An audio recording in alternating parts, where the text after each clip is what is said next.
आज का प्रसंग है तत्व ज्ञान क्या है। आत्मज्ञान और परमात्म ज्ञान। तत्व ज्ञान की प्राप्ति में दो मेन बाधाएं हैं। मोह, एक तो मोह है और दूसरा शास्त्रीय मतभेद। गीता में आया है, यदा ते मोह कलिलम बुद्धिर व्यक्ति परिष्यति तदा गंतासी निर्वेद्यम श्रोतव्यस्य श्रुतस्य च श्रुति विप्रतिपना ते यदा स्थासयति निश्चला समाधावचला बुद्धिस्तदा योग में वापसयसी। जिस समय मेरी तेरी बुद्धि मोह रूपी दलदल को तर जाएगी, उसी समय तू सुने हुए और सुनने में आने वाले भोगों से वैराग्य को प्राप्त हो जाएगा। शास्त्रों में जो बातें आती हैं, तरह तरह की बातें आती है, उनसे तुम उपरंत उपरंत हो जाएगा। जिस काल में शास्त्रीय मतभेदों से विचलित हुई तेरी बुद्धि निश्चित हो जाएगी और परमात्मा में अचल हो जाएगी, उस काल में तू योग को प्राप्त हो जाएगा। अज्ञान अविवेक को मोह कहते हैं। अविवेक का अर्थ विवेक की कमी नहीं है, प्रत्युत विवेक का अनादर है। अतः विवेक का आदर नहीं करना, उसको महत्व नहीं देना, उसकी तरफ ध्यान नहीं करना, विवेक अविवेक है। विवेक स्वतः सिद्ध है। विवेक ज्ञान साधन और तत्व ज्ञान साध्य है। जैसे साध्य रूप तत्व ज्ञान स्वतः सिद्ध है, ऐसे ही साधन रूप विवेक ज्ञान भी स्वतः सिद्ध है। अज्ञान का चिन्ह राग है। रागो लिंगम बोधस्य चित्त व्यायाम भूमिसा। शरीर, धन, संपत्ति, परिवार, मान, बढ़ाई आदि किसी में भी राग होना अज्ञान का मोह का लक्षण है। जितना राग है उतना ही मोह है, उतना ही अज्ञान है, उतनी ही मूर्खता है, उतनी ही गलती है, उतनी ही बाधा है। इस राग के ही काम, क्रोध, लोभ, मोह, मद, मत्सर आदि अनेक रूप हैं। दूसरी बाधा है श्रुति विप्रतिपत्ति अर्थात शास्त्रीय मतभेद। कोई कहते हैं कि अद्वैत है, कोई कहते हैं कि द्वैत है, कोई कहते हैं परमात्मा एक है, कोई कहते हैं अनेक हैं, कोई कहते हैं विशिष्टाद्वैत है, कोई कहते हैं कि शुद्धाद्वैत है, कोई कहते हैं कि द्वैताद्वैत है, कोई कहते हैं कि अचिंत्य भेदाभेद है। इस प्रकार अनेक भेद हैं। इन मतभेदों के कारण साधक की बुद्धि भ्रमित हो जाती है और उसके लिए ये निश्चय करना बड़ा कठिन हो जाता है कि कौन सा मत ठीक है, कौन सा बेठीक है। इस प्रकार मोह और शास्त्रीय मतभेद अर्थात सांसारिक मोह है और शास्त्रीय मोह है, दोनों से तरने पर ही तत्व ज्ञान का नित्य योग का अनुभव होता है। केवल अपने कल्याण का उद्देश्य हो और रुपये पैसे, कुटुंब, परिवार आदि से कोई स्वार्थ का संबंध न हो तो हम मोह रूपी दलदल से तर गए। पुस्तकों की पढ़ाई करने का, शास्त्रों की बातें सीखने का उद्देश्य न हो, प्रत्युत केवल तत्व को समझने का उद्देश्य हो तो हम श्रुति विप्रतिपत्ति से तर गए। मतलब है कि हमें न तो मोह की मुख्यता रखनी है और न शास्त्रीय मतभेद की मुख्यता रखनी है। किसी मत संप्रदाय का भी कोई आग्रह नहीं रखना है। इतना हो जाए तो हम योग के तत्व ज्ञान के अधिकारी हो गए। इससे अधिक किसी अधिकार विशेष की जरूरत नहीं है। अब इस बात पर विचार करना है कि तत्व ज्ञान क्या है। तत्व ज्ञान सबसे सरल है, सबसे सुगम है और सबके प्रत्यक्ष अनुभव की बात है। मतलब है कि इसको करने में, समझने में और पाने में कोई कठिनता है ही नहीं।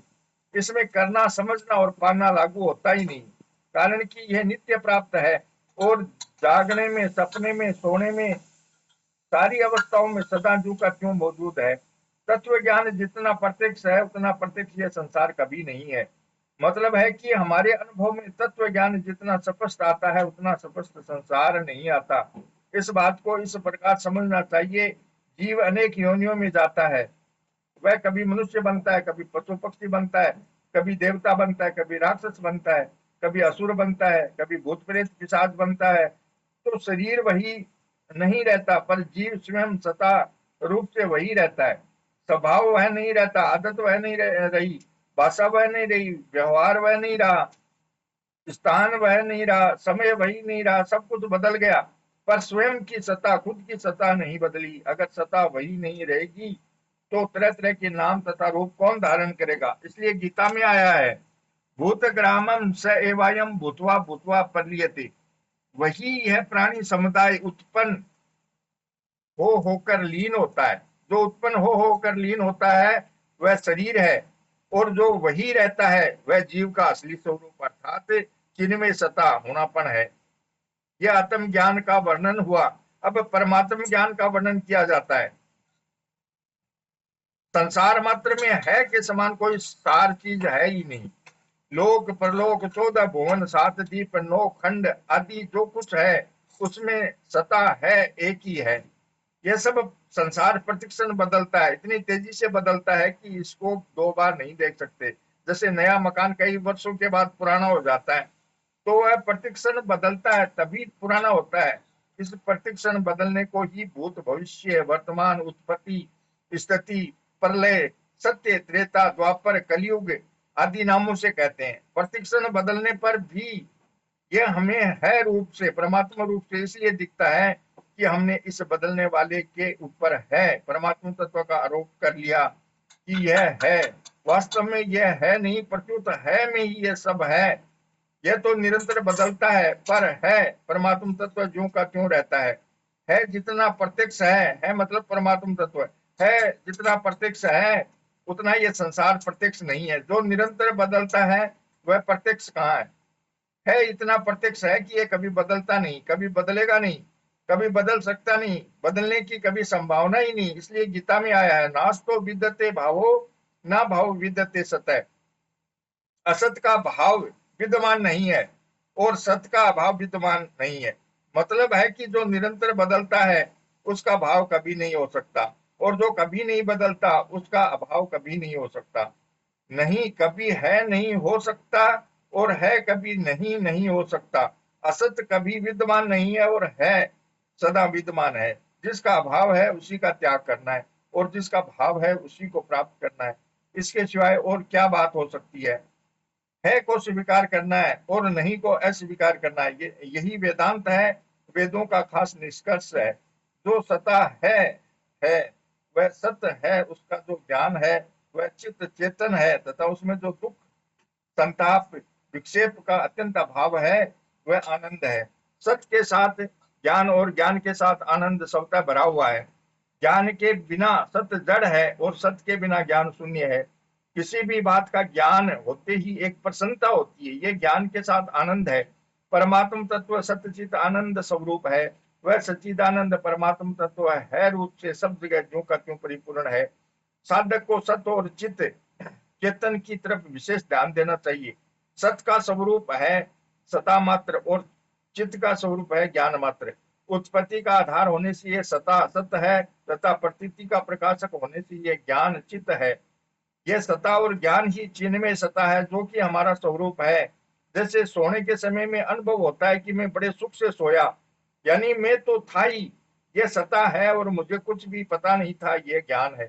मतलब है कि सोने के समय में अपनी सत्ता तथा अहम के अभाव का मुझे कुछ भी पता नहीं था, इसका ज्ञान रहता है। जैसे आंख से सब वस्तुएं दिखती हैं पर आंख से आंख नहीं दिखती, अतः यह कह सकते हैं कि जिससे सब वस्तुएं दिखती है वही आंख है। ऐसे ही जिसको अहम के भाव और अभाव का ज्ञान होता है वही चिन्ह में सत्ता स्वरूप है। उस चिन्ह में सत्ता के अभाव का ज्ञान कभी किसी को नहीं होता। चित्त ही बुद्धि में ज्ञान रूप से आता है और भौतिक जगत में नेत्रों के सामने प्रकाश रूप से आता है। बुद्धि में जानना और न जानना रहता है तथा नेत्रों के सामने प्रकाश और अंधेरा रहता है। जैसे सारे संसार की स्थिति एक सत्ता के अंतर्गत है, ऐसे ही सारे पढ़ना सुनना सीखना समझना ये सब एक ज्ञान के अंतर्गत है। ये सत्य और चित्त सब के प्रत्यक्ष है, किसी से भी छिपे हुए नहीं है। इनके सिवाय जो असत है वह ठहरता नहीं है और जो जड़ है वह टिकता नहीं है। सत और चित्त का अभाव कभी विद्यमान नहीं है एवं असत और जड़ का भाव कभी विद्यमान नहीं है। सत और चित्त सबके सबसे पहले भी हैं, सबसे बाद में भी हैं और अभी भी ज्यों के त्यों हैं। जिनकी मान्यता में काल ही सत्ता है उनके लिए यह कहा जाता है कि परमात्मा तत्व भूत में भी है, भविष्य में भी है और वर्तमान में भी है। वास्तव में न तो भूत है, न भविष्य है और न वर्तमान ही है, प्रत्युत एक परमात्मा तत्व ही है। वह परमात्मा तत्व काल का भी महाकाल है, काल का भी भक्षण करने वाला है। ब्रह्म अगणित तन बीच में मत कर काटे कोई, उलट काल को खात है हरिया गुरुगम होई। नवग्रह 64 जोगणी 52 वीर प्रदंत, काल भक्ष सबको करे हरि शरण डर पंथ। काल उसी को खाता है जो पैदा हुआ है, जो पैदा ही नहीं हुआ उसको काल कैसे खाए। ऐसा वह परमात्म तत्व जीव मात्र को नित्य प्राप्त है। उस सर्व समर्थ परमात्म तत्व में यह सामर्थ्य नहीं है कि वह कभी किसी से अलग हो जाए, कभी किसी को अप्राप्त हो जाए। वह नित्य निरंतर सब में जो का त्यों विद्यमान है, नित्य प्राप्त है। यह परमात्म ज्ञान है। आत्म ज्ञान और परमात्म ज्ञान एक ही है, कारण कि चिन्मय सत्ता एक ही है, पर जीव की उपाधि से अलग अलग दिखती है। भगवान कहते हैं ममे वासो जीव लोके जीव बुद्ध सनातन है। इस संसार में जीव बना हुआ आत्मा सदा से मेरा ही अंश है। प्रकृति के अंश अहम को पकड़ने के कारण ही यह जीव अंश कहलाता है। अगर यह अहम को न पकड़े तो एक सत्ता ही सत्ता है। सत्ता होनेपन के सिवाय सब कल्पना है। वह चिन्ह में सत्ता सब कल्पनाओं का आधार है, अधिष्ठान है, प्रकाशक है, आश्रय है, जीवनदाता है। उस सत्ता में एक देशीय पना नहीं है। वह चिन्ह में सत्ता सर्वव्यापक है। सारी सृष्टि क्रियाएं और पदार्थ उस सत्ता के अंतर्गत हैं। संसार तो उत्पन्न और नष्ट होता रहता है, पर सत्ता ज्यों की त्यों रहती है। गीता में आया है यथा सर्वगतम सोक्षमयादाकाशम नोपलिप्यते सर्वत्रावस्थितो देहे तथात्मा नोपलिप्यते। जैसे सब जगह व्यापक आकाश अत्यंत सूक्ष्म होने से कहीं भी लिप्त नहीं होता, ऐसे ही सब जगह परिपूर्ण आत्मा किसी भी देह में लिप्त नहीं होता। मतलब है कि जिनमें सत्ता केवल शरीर आदि में स्थित नहीं है, प्रत्युत आकाश की तरह संपूर्ण शरीरों के सृष्टि मात्र के बाहर भीतर सर्वत्र परिपूर्ण है। वह सर्वव्यापी सत्ता ही हमारा स्वरूप है और वही परमात्मा तत्व है। मतलब है कि सर्वदेशीय सत्ता एक ही है। साधक का लक्ष्य निरंतर उस सत्ता की ओर ही रहना चाहिए। सत्ता में एक देशीयपना प्रश्न आता है कि सत्ता में एक देशीयता दिखने में क्या कारण है। सत्ता को बुद्धि का विषय बनाने से अथवा मन बुद्धि और अहम के संस्कार रहने से ही सत्ता में एक देशीयता दिखती है। वास्तविक सत्ता मन बुद्धि अहम के अधीन नहीं है, प्रत्युत उनको प्रकाशित करने वाला तथा उनसे अतीत है। सत्ता मात्र में न मन है, न बुद्धि है, न अहम है। प्रश्न है कि एक देशीयता कैसे मिटे। उत्तर है एक देशीयता मिट जाए यह आग्रह भी छोड़कर सत्ता मात्र में स्थित चुप हो जाए। चुप होने से मन बुद्धि अहम के संस्कार स्वतः मिट जाएंगे। जैसे समुद्र में बर्फ के ढेले तैर रहे हो तो उनको गलाने के लिए कुछ करने की जरूरत ही नहीं है, वे तो स्वतः गल जाएंगे। ऐसे ही सत्ता मात्र में शरीर इंद्रिया मन बुद्धि अहम आदि की प्रतीति हो रही है, तो उनको न हटाना है न रखना है। चुप अर्थात निर्विकल्प होने से वे स्वतः गल जाएंगे। सत्ता मात्र को देखें तो वह कभी बद्ध हुआ ही नहीं, प्रत्युत सदा ही मुक्त है। अगर वह बद्ध होगा तो कभी मुक्त नहीं हो सकता, और मुक्त है तो कभी बद्ध नहीं हो सकता। बंधन का भाव विद्यमान नहीं है और मुक्ति का भाव विद्यमान नहीं है। बंधन की केवल मान्यता है, वह मान्यता छोड़ दें तो मुक्ति स्वतः सिद्ध है। मानव मात्र तत्व ज्ञान का अधिकारी है, क्योंकि सत्ता में सब मनुष्य एक हो जाते हैं। क्रूर से क्रूर भूत प्रेत सात राक्षस आदि में भी वही सत्ता है, और सौम्य से सौम्य संत महात्मा तत्वज्ञ जीवन मुक्त भगवत प्रेमी आदि में भी वही सत्ता है। वह सत्ता परमात्म सत्ता से सदा अभिन्न है। केवल उस सत्ता के सन्मुख होना है। इसमें क्या अभ्यास है और क्या परिश्रम है, क्या कठिनता है, क्या दुर्लभता है, क्या परोक्षता है। सत्ता में न मल है, न विक्षेप है, न आवरण है। अभ्यास तो दृढ़ और अदृढ़ दो तरह का होता है, पर सत्ता दो तरह की होती ही नहीं। सत्ता और उसका ज्ञान होता है तो सदा दृढ़ ही होता है, अदृढ़ होता ही नहीं। अनुकूल से अनुकूल परिस्थिति में भी वही सत्ता है, प्रतिकूल से प्रतिकूल परिस्थिति में भी वही सत्ता है। जीवन में भी वही सत्ता है, मौत में भी वही सत्ता है, अमृत में भी वही सत्ता है, जहर में भी वही सत्ता है, स्वर्ग में भी वही सत्ता है, नरक में भी वही सत्ता है, रोग में भी वही सत्ता है, निरोग में भी वही सत्ता है, विद्यमान में भी वही सत्ता है, अविद्या में भी वही सत्ता है, ज्ञानी में भी वही सत्ता है, मूर्ख में भी वही सत्ता है, मित्र में भी वही सत्ता है, शत्रु में भी वही सत्ता है, धनी में भी वही सत्ता है, निर्धन में भी वही सत्ता है, बलवान में भी वही सत्ता है, कमजोर में भी वही सत्ता है। जिनमें सत्ता तो वही एक ही है। अगर हम सत्ता में ही रहे तो सत्ता के सिवाय ये अनुकूलता प्रतिकूलता आदि कुछ है ही नहीं। जैसे छोटा बालक माँ की गोदी में ही रहता है, गोदी से नीचे उतरते ही रोने लग जाता है, ऐसे ही हम उस सत्ता में ही रहे, सत्ता से नीचे उतरे ही नहीं। कभी उतर जाए तो व्याकुल हो जाए, चाहे अनुकूलता आ जाए, चाहे प्रतिकूलता आ जाए, चाहे जन्म हो जाए, चाहे मौत हो जाए, चाहे निरोगता आ जाए, चाहे बीमारी आ जाए, चाहे संयोग हो जाए, चाहे वियोग हो जाए, चाहे संपत्ति आ जाए, चाहे विपत्ति आ जाए, चाहे मुनाफा हो जाए, चाहे घाटा आ जाए, चाहे करोड़पति हो जाए, चाहे कंगाल हो जाए, जिनमें सत्ता में क्या फर्क पड़ता है? सत्ता में कुछ होता है ही नहीं, उसमें न कुछ हुआ है, न कुछ हो रहा है, न कुछ होगा, और न कुछ हो सकता ही है। कुछ भी होगा तो वह टिकेगा नहीं, और सत्ता मिटेगी नहीं।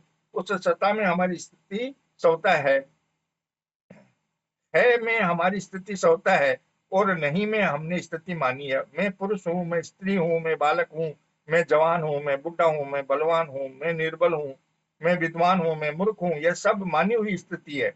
वास्तव में हमारी स्थिति निरंतर है में है। उस है मतलब परमात्म तत्व, उस है के सिवाय किसी की भी सत्ता नहीं है। उस है के समान विद्यमान कोई हुआ नहीं, है नहीं, होगा नहीं, हो सकता नहीं। वह सदा सदा ज्यों का त्यों मौजूद है।